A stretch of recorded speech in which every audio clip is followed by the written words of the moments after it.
A hermit is a person who lives, to some degree, in seclusion from society. Description: in Christianity, the term was originally applied to a Christian who lives the eremitic life out of a religious conviction, namely the desert theology of the Old Testament. In the Christian tradition, the hermitic life is an early form of monastic living that preceded the monastic life in the cenobium.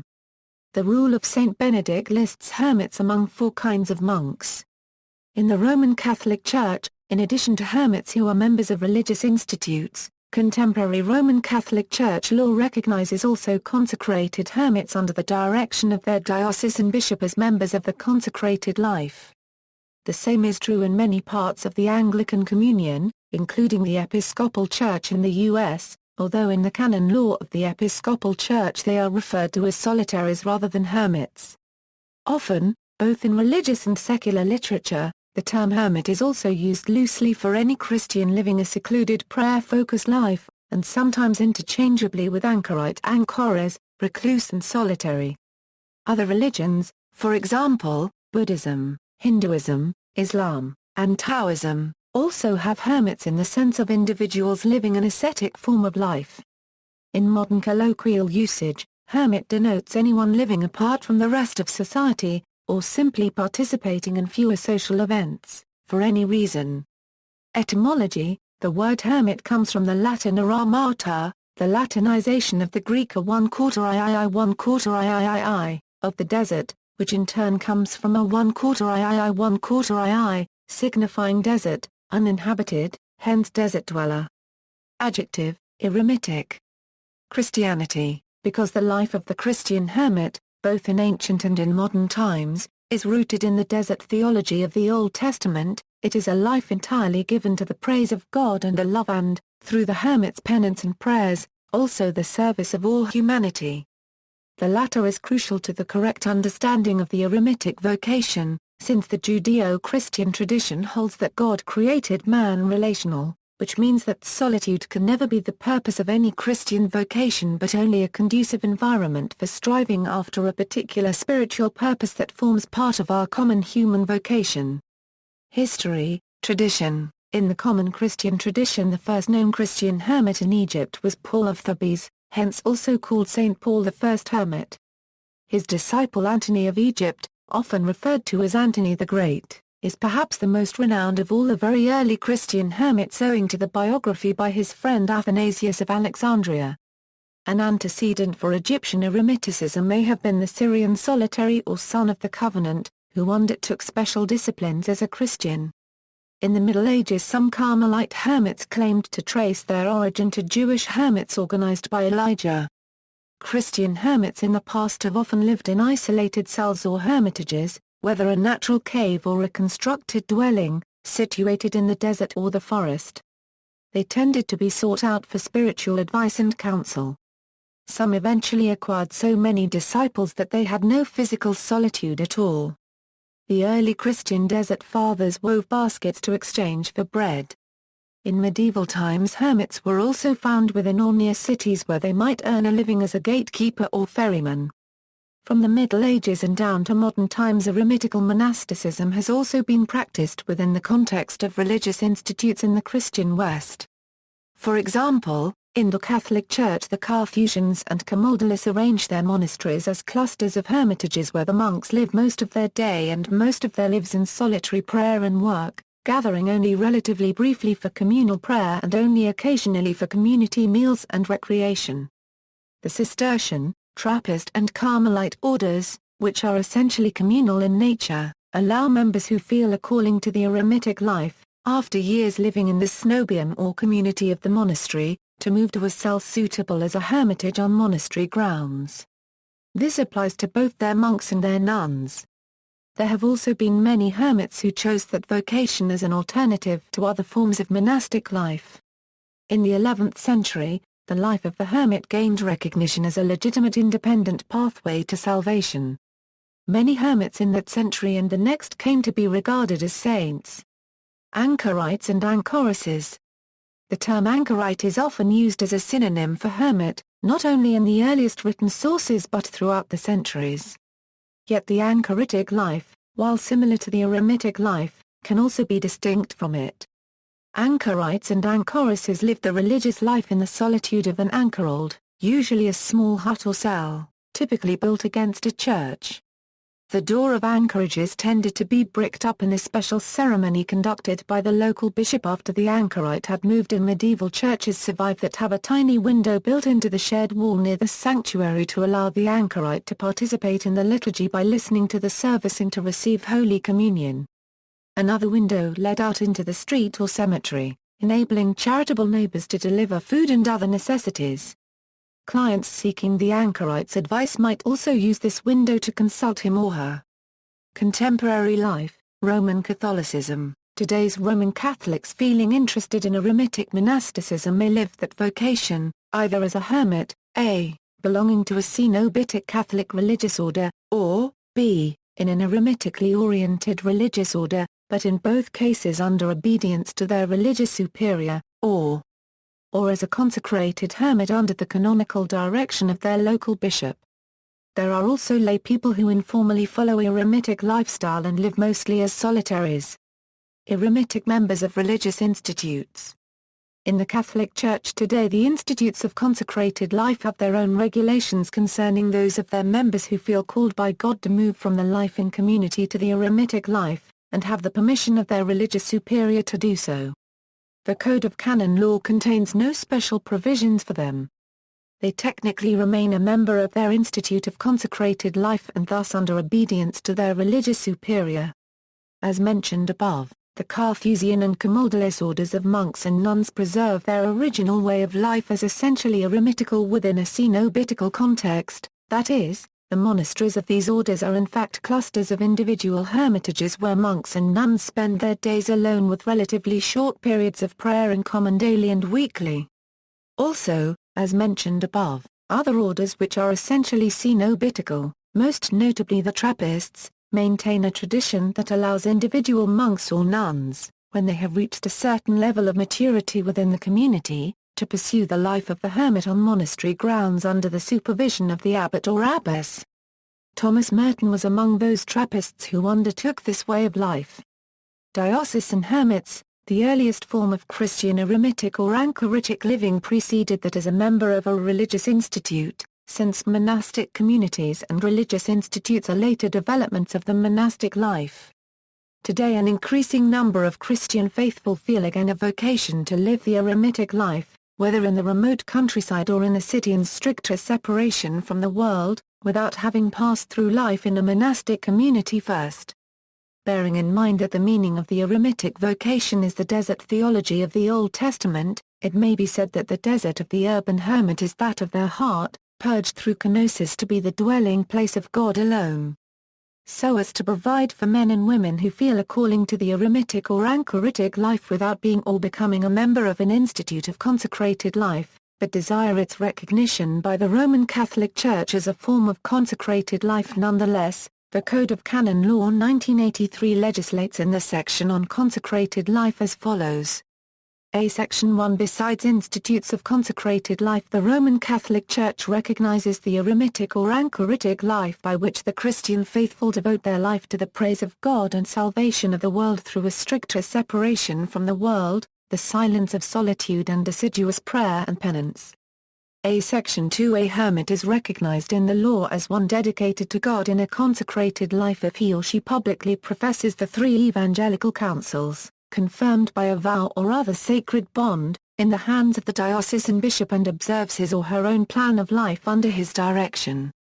Canon 603A Section 2 therefore lays down certain requirements for those who feel a vocation to the kind of eremitic life that is recognized by the Roman Catholic Church as one of the other forms of consecrated life. They usually are referred to as diocesan hermits. The norms of Canon 603 do not apply to the many other Roman Catholic faithful who live alone and devote themselves to fervent prayer for the love of God without however feeling called by God to seek recognition of their prayerful solitary life from the Roman Catholic Church by entering the consecrated life. The Catechism of the Catholic Church of October 11, 1992 comments on the eremitic life as follows.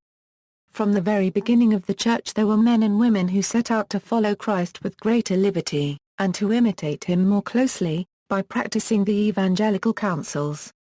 They led lives dedicated to God, each in his own way. Many of them, under the inspiration of the Holy Spirit, became hermits or founded religious families. These the Church, by virtue of her authority, gladly accepted and approved. Bishops will always strive to discern new gifts of consecrated life granted to the Church by the Holy Spirit. The approval of new forms of consecrated life is reserved to the Apostolic See. The eremitic life, without always professing the three evangelical counsels publicly, hermits devote their life to the praise of God and salvation of the world through a stricter separation from the world, the silence of solitude and assiduous prayer and penance.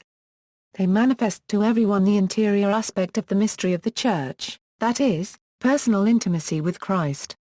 Hidden from the eyes of men, the life of the hermit is a silent preaching of the Lord, to whom he has surrendered his life simply because he is everything to him. Here is a particular call to find in the desert, in the thick of spiritual battle, the glory of the crucified one. The norms of the Catholic Church for the consecrated eremitic and anchoritic life do not include corporal works of mercy. Nevertheless, every hermit, like every Christian, is bound by the law of charity and therefore ought to respond generously, as his or her own circumstances permit, when faced with a specific need for corporal works of mercy. However, since hermits, like every Christian, are also bound by the law of work, and therefore have to earn their living, they have to do so by any means locally available that is compatible with Christian teaching. Thorifori employment in the care sector may be a work option for diocesan hermits so qualified, providing they can convince their bishop that this will not keep them from observing their obligations of the eremitic vocation in accordance with Canon 603, under which they have made their vow. Although Canon 603 makes no provision for associations of hermits, these do exist. Non-consecrated eremitic living, not all the Roman Catholic lay members that feel that it is their vocation to dedicate themselves to God in a prayerful solitary life perceive it as a vocation to some form of consecrated life. An example of this is life in Epistinia, an Eastern Catholic expression of eremitic religious living that is finding adherents also in the West. Episcopal Church, in the canon law of the Episcopal Church, those who make application to their diocesan bishop and who persevere in whatever preparatory program the bishop requires, take vows that include lifelong celibacy. They are referred to as solitaries rather than hermits. Each selects a bishop other than their diocesan as an additional spiritual resource and, if necessary, an intermediary. Eastern Christianity, in the Orthodox Church and Eastern Rite Catholic churches, hermits live a life not only of prayer but also of service to their community in the traditional Eastern Christian manner of the Pistinique. The Pistinique is a hermit available to all in need and at all times. In the Eastern Christian churches, one traditional variation of the Christian eremitic life is the semi-eremitic life in a lutha or skete, exemplified historically in Seats, a place in the Egyptian desert, and continued in various sketes today including several regions on Mount Athos. Notable Christian hermits, early in medieval church, Antony of Egypt, 4th century, Egypt, a desert father, regarded as the founder of Christian monasticism, Macarius of Egypt, 4th century, founder of the monastery of Saint Macarius the Great, presumed author of spiritual homilies, St. Jerome, 4th century, Mediterranean region, doctor of the Church, considered the spiritual father of the Hieronymite eremitic order, Syncletica of Alexandria, 4th century, Egypt, one of the early Desert Mothers. Her maxims are included in the sayings of the Desert Fathers. Gregory the Illuminator, 4th century, brought the Christian faith to Armenia. Mary of Egypt, 4th/5th century, Egypt and Transjordan, penitent, Simeon Stylites, 4th/5th century, Syria, pillar hermit/pillar saint, Sarah of the Desert, 5th century, Egypt, one of the Desert Mothers. Her maxims are recorded in the sayings of the Desert Fathers. Street Benedict of Nursia, 6th century, Italy, author of the so-called Rule of Saint Benedict, regarded as the founder of Western monasticism. Saint Gall, 7th century, Switzerland, namesake of the city and canton of Saint Gallen. Saint Romuald, 10th/11th century, Italy, founder of the Camaldolese order, Grade degree Ra degree Riama Orgina de Cubed Ttir, 10th/. 11th century, Iceland. Saint Bruno of Cologne, 11th century, France, the founder of the Carthusian order. Peter the Hermit, 11th century, France, leader of the People's Crusade. Blessed Eusebius of Esztergom, 13th century, Hungary, the founder of the Order of St. Paul I. Hermit, BL. Gona section Eludi Amoranti, 13th century, Portugal, Dominican friar. Richard Roald de Hampole, 13th century, England, religious writer. Julian of Norwich, 15th century, England, Anchorites, St. Juan Diego, 1474 Euro 1548, Mexico, visionary of the apparition of Our Lady of Guadalupe. Modern times, Roman Catholic Church, Hermit members of institutes. Maria Boulding, Benedictine nun, spiritual writer. Thomas Merton, 20th century, Cistercian monk, spiritual writer. Consecrated Hermits, Senior Scholastica Egan, writer on the eremitic vocation. Senior Laurel M. O'Neill, Dio, spiritual director, writer on eremitical life. Colonies, Skeets, lovers of consecrated hermits, Hermits of Bethlehem, Chester, New Jersey. Christian faithful living an eremitic form of life without belonging to institutes or being a consecrated hermit. Jan Lobert, 17th/18th century, Canadian Catholic recluse, inspired the founding of the order of female religious the Recluse Sisters/Les Recluses Missionaires. Sister Wendy Beckett, formerly of the Sisters of Notre Dame de Namur, since 1970 consecrated virgin, lives in monastic solitude. Art historian, Catherine de Hugues Doherty, Pastenique, foundress of the Madonna House Apostolate. Charles de Foucault, 19th/20th century, formerly Trappist monk, inspired the founding of the Little Brothers of Jesus. Jan Tyranowski, spiritual mentor to the young Karol Wojtyla, who would eventually become Pope John Paul II. Orthodox Church, Sergius of Radonezh, 14th century, Herman of Alaska, 18th century, Seraphim of Sarov, 18th/19th century, Protestant Church, Order of Watchers, a contemporary French Protestant eremitic fraternity. Other religions. From a religious point of view, the solitary life is a form of asceticism, wherein the hermit renounces worldly concerns and pleasures. This can be done for many reasons, including, to come closer to the deity or deities they worship or revere, to devote one's energies to self-liberation from sort of the first Florin Zara, etc. This practice appears also in Hinduism, Buddhism, and Sufism. Taoism also has a long history of ascetic and eremitical figures. In the ascetic eremitic life, the hermit seeks solitude for meditation, contemplation, and prayer without the distractions of contact with human society, sex, or the need to maintain socially acceptable standards of cleanliness or dress. The ascetic discipline can also include a simplified diet and/or manual labor as a means of support. Notable hermits in other religions: Muhammad, founder of Islam, spent his time in Cave of Hira, 3 kilometers from Mecca before received first revelation from Jibril, known as Angel Gabriel in Christians.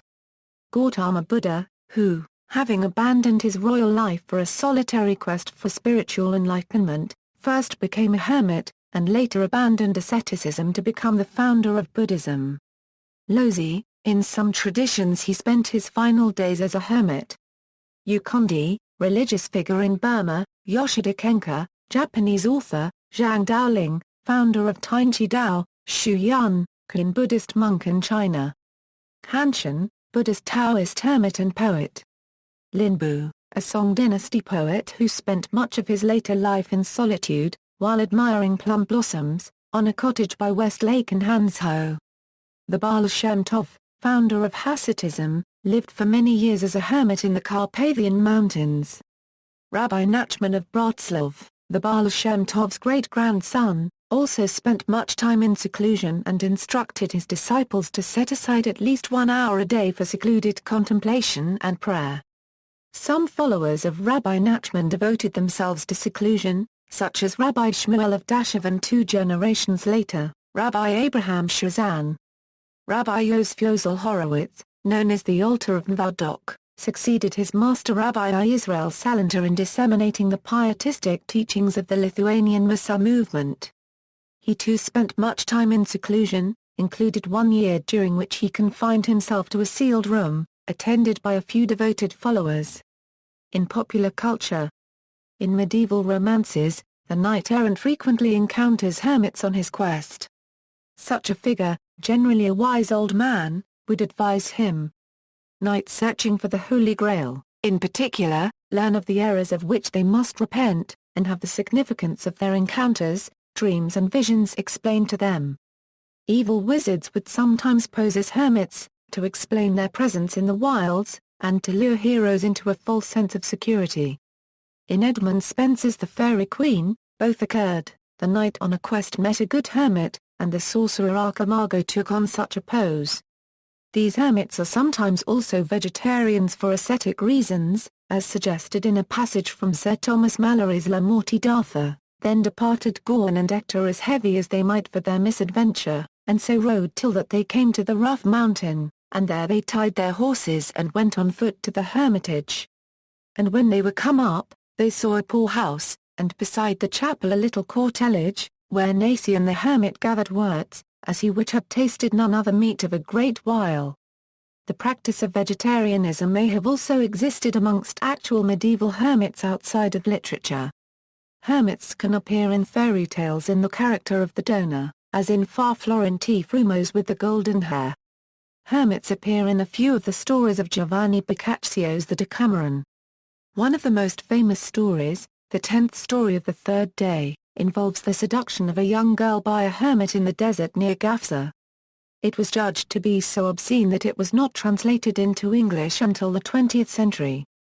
The main character of Tolstoy's short story Father Sergius is a Russian nobleman who turns to a solitary religious life and becomes a hermit after he learns that his fiancée was a discarded mistress of the Tsar. John Renburn named an album The Hermit as well as the title song. The cover shows a man similar to the images printed on the tarot decks. Friedrich Nietzsche, in his influential work Thus Spoke Zarathustra, created the character of the hermit Zarathustra, who emerges from seclusion to extol his philosophy to the rest of humanity. In the late 18th century, some English noblemen would have hermits living on their land, for instance in a folly. The hermit would be paid, provided with food and water, and given a skull, a book and an hourglass. Some of these ornamental hermits did not talk to the servants, but simply repeated a phrase in Latin. Most grew beards and did not cut their nails. Notable places with ornamental hermits included Paintshell and Hawkstone Park. In Star Wars, Ben Kenobi was first introduced to the audience as an old hermit, often seen by most of the in-universe characters at their surroundings as a very dangerous, crazy wizard. Later in the story it was to be revealed that he went into exile for political reasons, although it also served him for spiritual training since he was a warrior monk in his youth, and that his first name was actually Obi-Wan. Yoda, another Jedi, was also originally portrayed as a wizard or hermit. In the Friday the 13th series, the character Jason Voorhees was believed to have died after he drowned as a child. However, this later changed when it was revealed that he survived and lived life as a hermit only to enter a murderous rage when he witnesses the death of his mother seemingly years later. In the anime Dragon Ball, a martial arts master named Mutant Roshi is often referred to as a turtle hermit, despite the fact that over the course of the series characters are often visiting or even living in his island home. Monty Python had a sketch about two hermits agreeing at the beginning there's no point frigging your life in idleness and trivial chit-chats, but the conversation quickly degenerate into a gossip about their hermit neighbors and their caves as if it was an ordinary suburban gossip. It ends with the punchline, it's still better, being a hermit, at least you meet people oh yes, I wouldn't go back to public relations. The primary antagonist of Yogi's First Christmas is a character by the name of Herman the Hermit. He is a solitary, misanthropic individual who hates Christmas, and who only wants to be left alone. Along the southern rim of the Grand Canyon there is a popular location known as Hermit's Rest, at the end of Hermit Road. The location was named for Louis Boucher. Around 1891, Boucher, a Canadian-born prospector, staked claims below present-day Hermit's Rest. With help, Boucher carved a trail into the canyon and for years lived alone at nearby Dripping Springs. He has been described as a kind, gentle soul. Though not a true hermit, Boucher is the hermit for whom local features around the southern rim are named.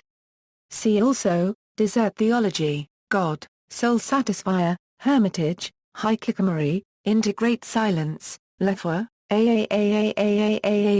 Loner, Monasticism, New Monasticism, Our Lady the Garden Enclosed, Pastinia, Recluse, Silence, Skeet, Solitude, Stylites, References, Notes.